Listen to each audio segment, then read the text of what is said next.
दोस्तों, छत्तीसगढ़ के अतिथि शिक्षक यानी कि विद्यामितान ने अनिश्चितकालीन आंदोलन शुरू क्यों कर दिया है, उनकी मुख्य मांगे क्या है, आज के वीडियो में हम किसी महत्वपूर्ण विषय के बारे में विस्तार पूर्वक समझने वाले हैं। नमस्कार दोस्तों, मैं हूं आपका दोस्त लोकेश साहू और आप देख रहे हैं लोकेश साहू यूट्यूब चैनल। दोस्तों, आपकी जानकारी के लिए बता दूं कि पूर्व के रमन सरकार के राज में सन 2015-16 में बस्तर और सरगुजा संभाग माड़ा पैकेट के अति संवेदनशील और नक्सल प्रभावित सुदूर क्षेत्रों में करीब 1680 व्याख्याताओं की अतिथि शिक्षक यानी कि विद्यामितान के रूप में भर्ती किया गया है, जिनके तरफ से बीते 10 वर्षों से लगातार शिक्षा विभाग में संविलियन और अन्य सुविधाओं की मांग कर रहे हैं, लेकिन अभी तक किसी भी सरकार ने उनकी मांगों को पूरा नहीं किया है। दोस्तों, आपकी जानकारी के लिए बता दूं कि विद्यामितान यानी कि अतिथि शिक्षकों की तरफ से बच्चों को पढ़ाने के साथ साथ अन्य नियमित शिक्षक की तरह तेंदुपत्ता संग्रहण, जनगणना, सुशासन, तिहार, चुनाव ड्यूटी, बोर्ड परीक्षा कार्य में पर्यवेक्षक के रूप में ड्यूटी उनकी लगाई जाती है और उनको नियमित शिक्षकों की तरह पूरे 12 महीनों को वेतन भुगतान नहीं किया जाता है, बल्कि जब तक शिक्षा सत्र चलता है यानी कि लगभग 10 साढ़े 10 महीने तक का ही मानदेय भुगतान किया जाता है। यानी कि अतिथि शिक्षक विद्यामितानों को ग्रीष्मकालीन अवकाश के 1.5 महीने का मानदेय भुगतान नहीं किया जाता है। इसके अलावा अतिथि शिक्षकों को नियमित शिक्षकों की भांति सभी अवकाश का लाभ भी सही से नहीं मिल पाता है। कई मामलों में उनके वेतन तक भी कटौती कर दी जाती है। दोस्तों, अतिथि शिक्षकों की तरफ से स्कूल शिक्षा विभाग में नियमितीकरण या संविलियन की मांग रखी जा रही है। उनकी सभी प्रमुख मांगों को आपको आगे और विस्तार पूर्वक बताऊंगा। दोस्तों, छत्तीसगढ़ विधानसभा चुनाव 2023 के समय बीजेपी पार्टी ने अपने जन घोषणा पत्र यानी कि मोदी की गारंटी वादा किया था कि हमारी सरकार बनने के बाद हम प्रदेश के अनियमित संविदा, दैनिक वेतनभोगी, अतिथि शिक्षक इत्यादि संवर्ग के नियमितीकरण के लिए 100 दिनों के अंदर अंदर कमेटी गठन करेंगे। इसके बाद सरकार बनने के बाद कर्मचारियों के लिए एक कमेटी गठन तो किया गया है, लेकिन उसमें सिर्फ नियमित संवर्ग के 2-3 कर्मचारी संगठनों को ही उसमें शामिल किया गया है। उसमें अनियमित कर्मचारियों को किसी भी संगठन को शामिल नहीं किया गया है और अभी तक नियमितीकरण को लेकर भी अभी तक कोई भी सकारात्मक कदम शायद सरकार की तरफ से नहीं उठाया गया है। अब दोस्तों, शायद सरकार के गठन के बाद सन 2024 से अब तक यानी कि 2026 तक संघ की तरफ से क्या प्रयास किया गया है, उसे भी एक एक करके पूरे घटनाक्रम को विस्तार पूर्वक समझ लेते हैं। तो देखिए दोस्तों, शायद सरकार के सत्ता में आने के बाद 27 फरवरी 2024 को स्कूल शिक्षा विभाग के अवर सचिव ने डीपीआई के डायरेक्टर को पत्र लिखकर संघ के ज्ञापन को संज्ञान में लेकर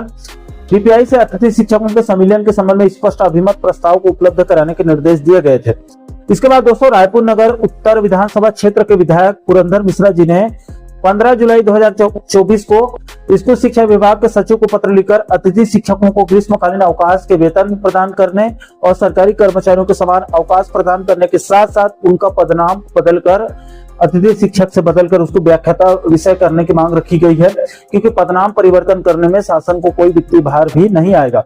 इसके बाद इसी मुद्दे को लेकर 26 अप्रैल 2025 को कोंडागांव विधानसभा क्षेत्र के विधायक और बस्तर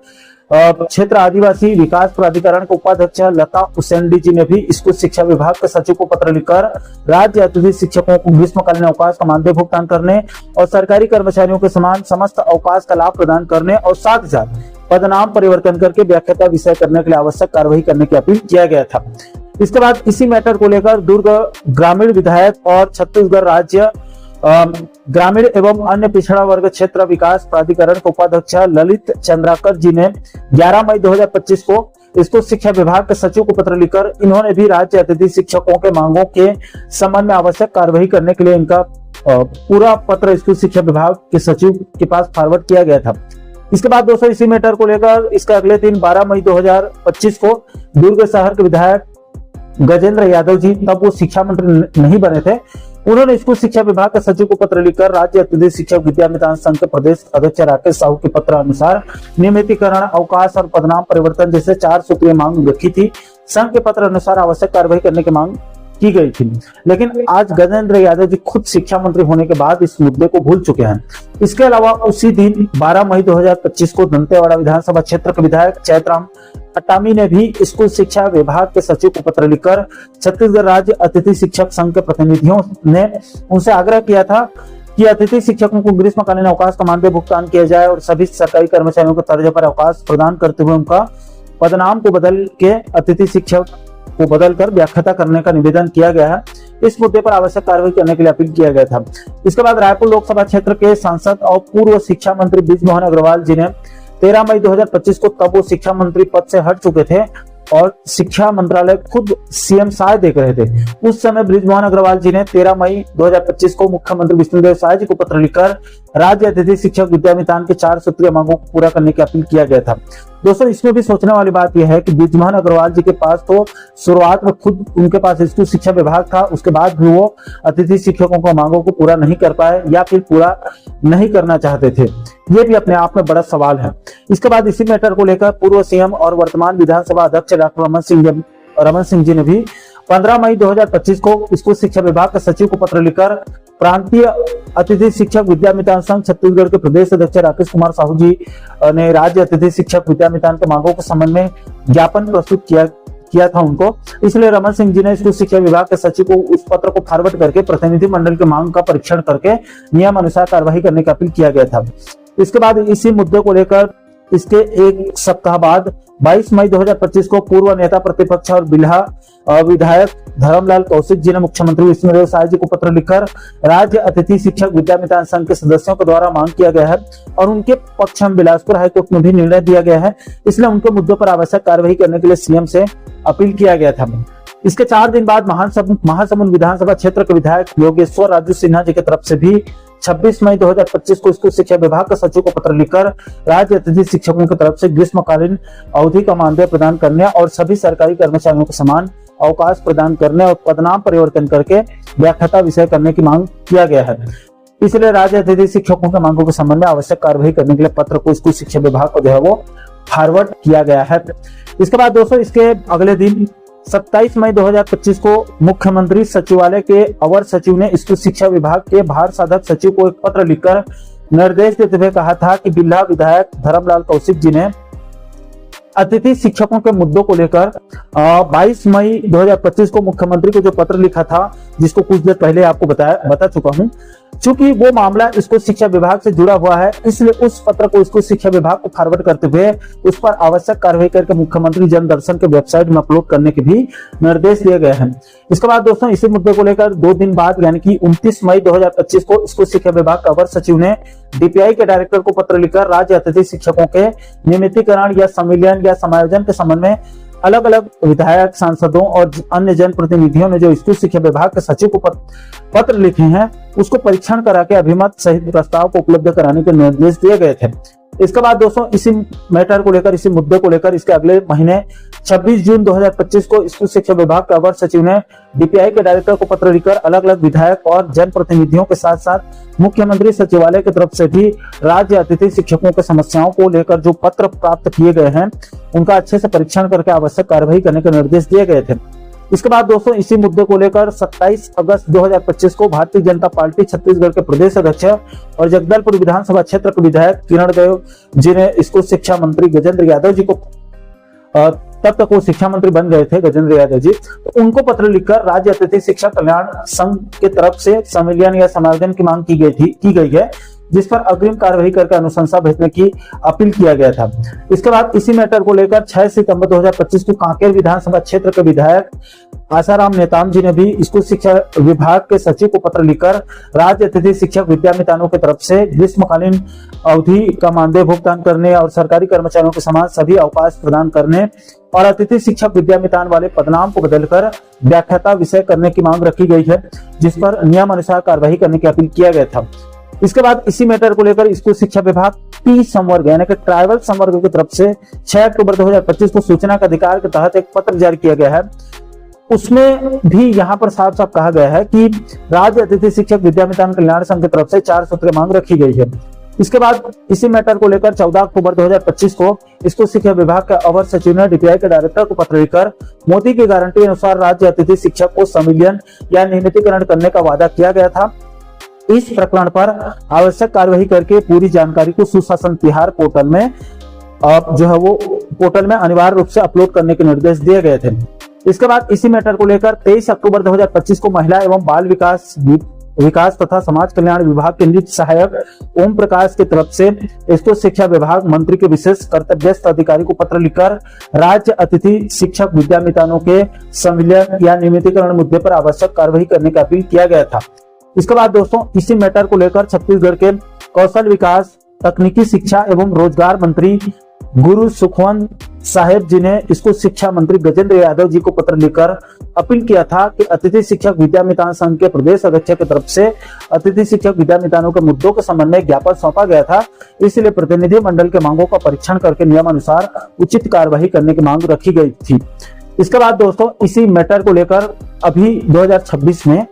8 जनवरी 2026 को मुख्यमंत्री निवास कार्यालय के अवर सचिव ने स्कूल शिक्षा विभाग के भार साधक सचिव को पत्र लिखकर राज्य अतिथि शिक्षक विद्यामितान संघ के प्रदेश अध्यक्ष की तरफ से अतिथि शिक्षक के विभिन्न मुद्दों को लेकर मुख्यमंत्री जी को पत्र लिखा गया था। इसलिए अतिथि शिक्षकों के मांगों का अच्छे से परीक्षण करके आवश्यक कार्यवाही करते हुए पूरी जानकारी वेबसाइट में अपलोड करने के जो है वो निर्देश दिए गए थे।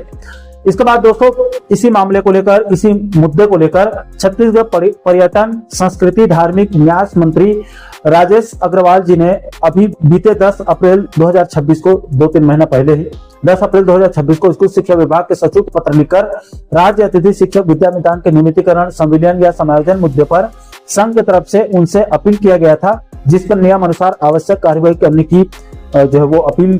किया गया है। इसके बाद दोस्तों इसके 3 दिन बाद 13 अप्रैल 2026 को अतिथि शिक्षक विद्यामितान संघ के एक प्रतिनिधि मंडल ने छत्तीसगढ़ के राज्यपाल महोदय से सौजन्य मुलाकात करके स्कूल शिक्षा विभाग में संविलियन या नियमितीकरण की मांग रखी गई थी। दोस्तों इतना प्रयास और संघर्ष करने के बाद भी शायद सरकार की तरफ से संविलियन या नियमितीकरण मुद्दे को लेकर कोई भी सकारात्मक कदम नहीं उठाया गया है। तो अतिथि शिक्षक विद्यामितान संघ ने अभी जुलाई में अनिश्चितकालीन आंदोलन करने का बड़ा निर्णय लिया और इसके संबंध में बकायदा प्रांतीय अतिथि शिक्षक विद्यामितान संघ ने स्कूल शिक्षा विभाग के संचालक महोदय को पत्र लिखकर 1 जुलाई 2026 से अनिश्चितकालीन आंदोलन करने की अनुमति मांगी गई। दोस्तों इस अनुमति या सूचना पत्र में प्रांतीय अतिथि शिक्षक विद्यामितान संघ की तरफ से एक महत्वपूर्ण बात कही गई है। यहाँ पर कहा गया है कि शिक्षा मंत्री के नोट शीट में शिक्षा विभाग किसी प्रकार से क्रियान्वयन न करने और एक ही छत के नीचे कार्य करने के बाद भी आत्मानंद संविदा शिक्षकों को 38,100 रुपए और नियमित व्याख्याताओं को 70 से 80,000 रुपए सरकार दे रही प्रति महीने, जबकि राज्य अतिथि शिक्षकों को मात्र 20,000 रुपए प्रति महीने दिया जा रहा है, वो भी सिर्फ 10.5 महीने ही भुगतान किया जाता है। और एक भी छुट्टी नहीं मिलने के बाद भी VSK 1 में उपस्थिति दर्ज करने के लिए दबाव बनाया जा रहा है, जो कि पूरी तरह से भेदभाव और अन्यायपूर्ण नीति है। यह आर्थिक असमानता अतिथि शिक्षकों के मनोबल को लगातार प्रभावित कर रहा है। इसलिए मजबूरी में प्रांतीय अतिथि शिक्षक विद्यामितान संघ ने 1 जुलाई 2026 से अनिश्चितकालीन आंदोलन का बिगुल फूंक दिया है। दोस्तों अतिथि शिक्षक विद्यामितानों की तरफ से किन किन मुद्दों को लेकर आंदोलन किया जा रहा है उसे भी थोड़ा सा समझ लीजिए। दोस्तों सबसे पहले उनकी प्रमुख मांग, मोदी की गारंटी अनुसार राज्य अतिथि शिक्षक विद्यामितानों को शिक्षा विभाग में संविलियन या नियमितीकरण या समायोजन किया जाए। इसके बाद दूसरी मांग, समान काम के लिए समान वेतन व्यवस्था को लागू किया जाए। इसके बाद उनकी तीसरी मांग, प्रदेश के सभी राज्य अतिथि शिक्षकों को सेवा सुरक्षा की गारंटी दिया जा रहा है। इसके बाद चौथी मांग, ग्रीष्मकालीन अवकाश का पूरा मानदेय भुगतान किया जा रहा है। इसके बाद उनके पांचवी मांग, अतिथि शिक्षकों को मातृत्व, पितृत्व और अन्य वैधानिक अवकाश का जो है वो पूरा उनको लाभ दिया जाए। इसके बाद छठवें बिंदु पर अतिथि शिक्षकों के 10 साल की सेवा को मान्यता प्रदान करते हुए स्थायी और न्याय संगत सेवा नीति बनाई जाए। इन्हीं 6 सूत्रीय मुद्दों को लेकर अतिथि शिक्षकों ने 1 जुलाई 2026 से अनिश्चितकालीन आंदोलन का आगाज कर दिया है। दोस्तों प्रांतीय अतिथि शिक्षक विद्यामितान कल्याण संघ की तरफ से कौन कौन से प्रदर्शन करके सरकार को जगाने की रणनीति बनाई गई है उसे भी आप लोगों को जानना बहुत जरूरी है। दोस्तों आंदोलन के चौथे दिन 4 जुलाई को यज्ञ हवन करके सरकार को जगाने की रणनीति बनाई गई है। इसके बाद 5 जुलाई को कल दुर्ग में शिक्षा मंत्री गजेंद्र यादव जी के बंगले का घेराव किया गया है बरसते हुए बारिश में। इसके बाद आंदोलन के 6वें दिन आज 6 जुलाई को एक पैर में खड़े होकर प्रदर्शन किया जाएगा। इसके बाद आंदोलन के 7वें दिन कल 7 जुलाई को पुरुष वर्ग के द्वारा अर्धनग्न होकर प्रदर्शन किया जाएगा। इसके बाद आंदोलन के 8वें दिन 8 जुलाई को मुख्यमंत्री को खून से पत्र लिखकर इच्छा मृत्यु की मांग की जाएगी। इसके बाद आंदोलन के 9वें दिन 9 जुलाई को हाथ में कटोरी लेकर भीख मांगकर प्रदर्शन किया जाएगा।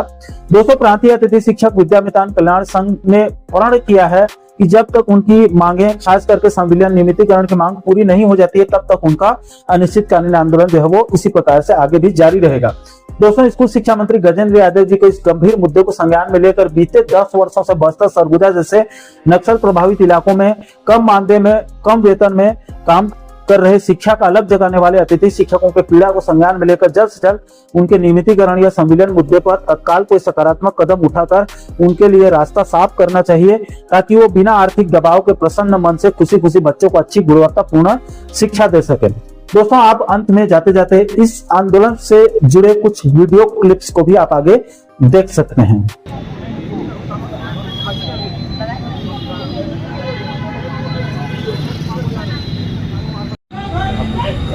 नहीं चलेगा, नहीं चलेगा, नहीं चलेगा, नहीं चलेगा, नहीं चलेगा, नहीं चलेगा।